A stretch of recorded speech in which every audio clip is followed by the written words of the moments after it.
여러분, 안녕하세요. 수원시 노인정신건강복지센터입니다. 오늘은 노년기 우울, 불안에 대한 증상 및 치료 방법에 대해 알아보겠습니다. 노년기 우울증이란 65세 이상에서 10명 중 1명 정도가 겪는 노년기 가장 흔한 질환입니다. 노년기 우울증의 주요 증상은 크게 4가지로 나뉠 수 있습니다. 첫째로는 우울감이 존재할 때 직접적인 표현을 하기보다는 허리, 다리 등 몸이 아프다는 신체적인 증상을 호소하게 됩니다.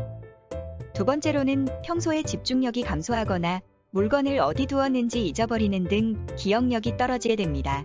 주로 이러한 증상들은 치매로 오해하는 경우가 많습니다. 세 번째로는 일상생활에 흥미가 감소하게 되며 그로 인해 무기력감이 증가하고 악화될 경우 자살에 대한 생각을 하기도 합니다. 마지막 4번째로는 식욕이 감소할 수도 있으며 체중이 증가하거나 혹은 감소하는 경향을 보이기도 합니다.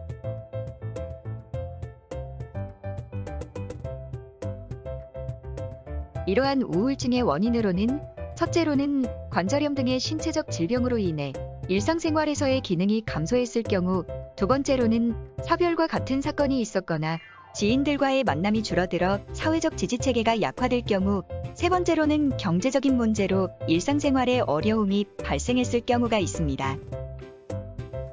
우울증의 치료 방법은 다양한 방법들이 있지만 비교적 쉽게 실천할 수 있는 방법은 크게 3가지로 나뉠 수 있습니다. 첫째로는 규칙적으로 생활하는 방법입니다. 평소 취침 및 기상시간을 준수하여 충분한 수면을 취할 수 있도록 하며 하루 3끼를 잘 챙겨 먹음과 동시에 걷기 운동 등을 통해 신체 활동량을 증가시키는 것입니다. 두 번째로는 햇볕을 쬐는 것입니다. 하루 30분씩 햇볕을 쬐을 경우 세로토닌이 활성화되는 데 도움을 주게 됩니다. 마지막 3번째로는 전문가의 상담을 받는 것입니다. 간혹 항우울제 복용에 대한 걱정으로 정신건강의학과에 방문하는 것을 어려워하는 분들이 계신데 병원에서 상담을 한다고 해서 무조건적으로 항우울제를 복용하는 것은 아니니 걱정은 내려두고 병원에 방문하여 의사의 상담을 받아보는 것이 좋습니다. 여기서 세로토닌에 대해 궁금해하시는 분들이 계실 텐데요. 세로토닌이란 인간의 뇌에서 행복감과 안정감을 주는 역할을 하기 때문에 행복 호르몬이라 불리기도 합니다. 이러한 세로토닌이 부족하게 될 경우 불안감이나 우울감이 상승하게 되는 경우가 있습니다. 또한 항우울제를 장기간 복용할 경우 약물에 중독되는 것을 걱정하는 분들이 계신데요. 약물의 경우 충분한 임상시험을 거친 후 소비자들에게 판매가 되기 때문에 안전하다고 할 수 있습니다. 오히려 그러한 걱정 때문에 본인 스스로 약물 복용을 중단하거나 용량을 조절하는 등의 행위를 할 경우 증상이 더 악화될 수 있으며 더 오랜 기간 동안 약물 치료를 받아야 하는 경우가 있습니다. 약물 부작용이 걱정되실 경우에는 꼭 약물을 처방받는 병원에 방문하여 담당 의사 선생님과 상담을 통해 조절할 수 있도록 하는 것이 효과적입니다. 노년기 불안증의 경우 평소 근심이 많으며 긴장감과 예민함으로 인해 일상생활에 어려움이 발생합니다.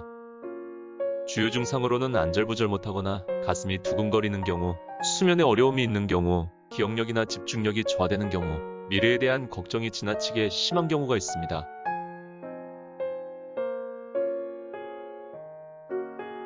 불안증의 종류도 다양하게 있는데요. 크게 4가지로 나눌 수 있습니다.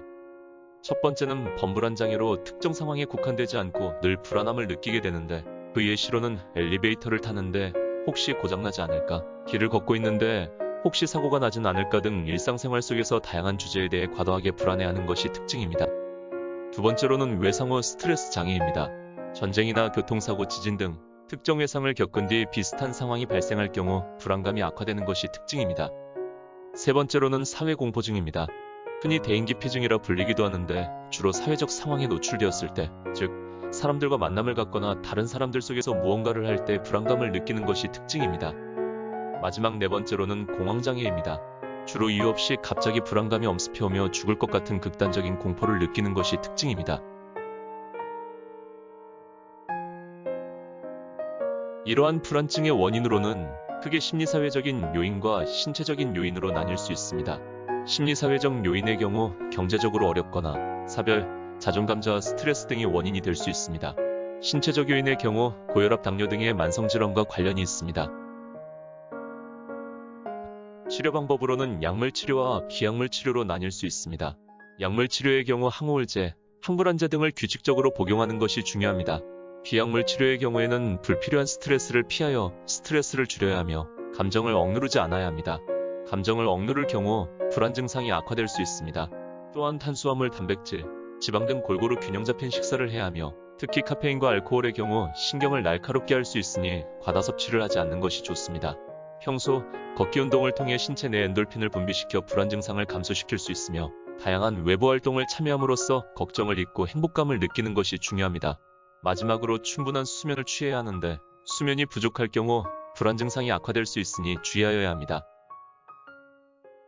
지금까지 노년기 우울과 불안에 대한 교육을 잘 들으셨나요?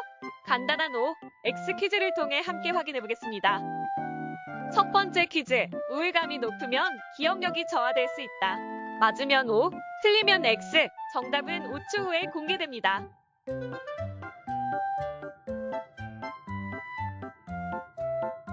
정답은 O입니다. 다들 잘 맞추셨나요? 우울감이 악화될 경우 기억력이 저하되는 등 치매와 비슷한 증상을 보이게 되는데 이것은 진짜 치매가 아닌 가짜 치매라 하여 가성치매라 불립니다. 이러한 가성치매 증상이 발생할 경우 항우울제 복용 시 증상이 점차 형성될 수 있으니 꼭 병원에 방문하여 상담을 받아보는 것을 추천드립니다. 두 번째 퀴즈.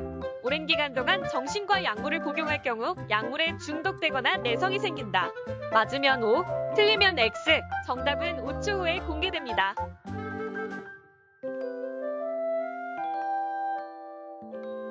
정답은 X. 이번 문제는 많이 헷갈리셨죠? 약물의 경우 충분한 임상시험을 거쳐 비교적 안전한 편입니다.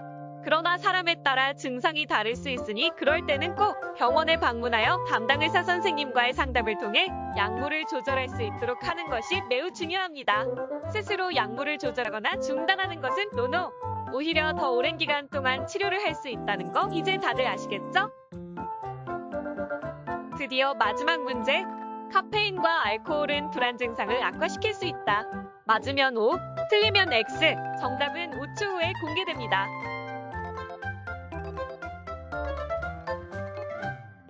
정답은 O. 카페인과 알코올은 신경을 날카롭게 하여 불안감을 악화시킬 수 있으니 과다하게 섭취하면 안 된다는 거 이제 다들 아시겠죠? 오늘 들으신 교육을 바탕으로 다들 건강하고 행복한 노년기를 보낼 수 있도록 아자아자 화이팅! 그럼 다음 교육 때 만나요.